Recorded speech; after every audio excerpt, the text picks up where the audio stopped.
Allah Subhanahu wa Ta'ala bertanya kepada iblis, "Wahai iblis, apakah yang menghalangimu untuk bersujud kepada makhluk yang telah aku ciptakan dengan tanganku sendiri? Apakah kamu ingin menyombongkan dirimu?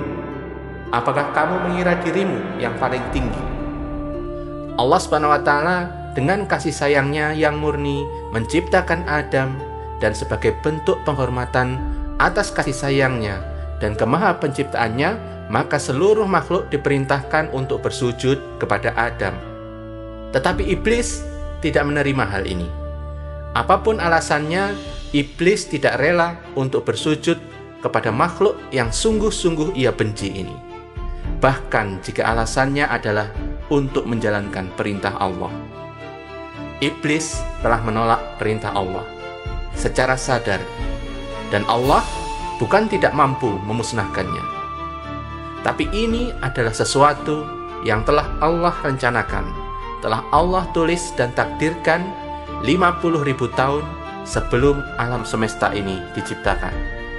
Ini adalah suatu rahasia yang hanya Allah Subhanahu wa Ta'ala yang mengetahuinya. Kadang kita mempertanyakan, mengapa Allah Subhanahu wa Ta'ala menciptakan kejahatan di dunia ini? Ada kebijaksanaan tersembunyi yang kelak akan tersingkap di hari pembalasan tentang ini semua.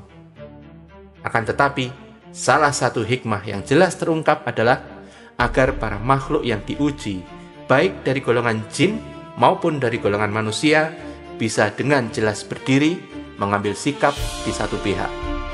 Agar kebenaran itu jelas tampak, maka kebatilan juga harus jelas tampak. Agar makhluk yang diuji bisa memilih dengan jelas di mana mereka meletakkan jawabannya, di mana mereka berdiri, di mana mereka berpihak. Dan representasi dari keberpihakan ini terlahir di hari ini, di hari ketika pembangkangan iblis terjadi. Ini adalah hari di mana sebuah pembangkangan yang nyata terjadi. Maka iblis membuat sebuah alasan yang menurut hawa nafsunya paling benar, dan ia merangkaikannya agar alasan kekafirannya dapat terwakilkan dalam kata-kata, "Aku lebih baik dari dia. Aku lebih baik daripada dia. Engkau menciptakanku dari api, dan engkau menciptakan dia dari tanah.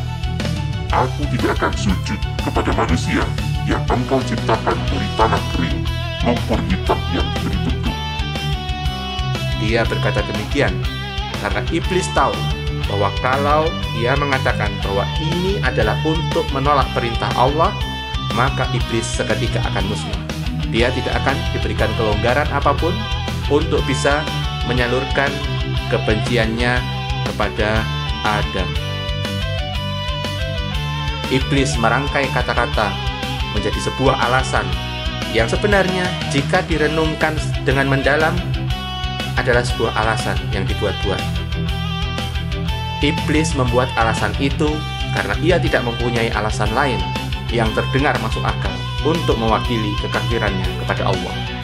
Dia menutupi kekafirannya dengan perkataan, "Aku menolak perintah Allah karena alasan yang logis, karena alasan yang sah, karena alasan yang masuk akal." Ini adalah kebohongan yang terendah.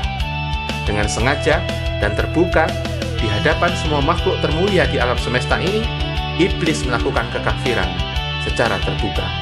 Sebuah kekafiran yang jelas terbuka karena sikap angkuhnya, karena sikap tidak meletakkan perintah Allah di atas keinginannya sendiri, dan mengungkapkan alasan yang dibuat-buat seolah menjustifikasi kekafirannya. Seandainya iblis mau bertobat, maka Allah pasti memaafkan. Tapi ini telah tertulis dan tersegel rapat di Lauhul Mahfuz. Telah menjadi kehendak Allah sejak awal penciptaan bahwa iblis tidak pernah mau dan atas kuasa Allah tidak akan pernah mampu bertaubat. Karena kekafirannya terbuka dan sungguh-sungguh.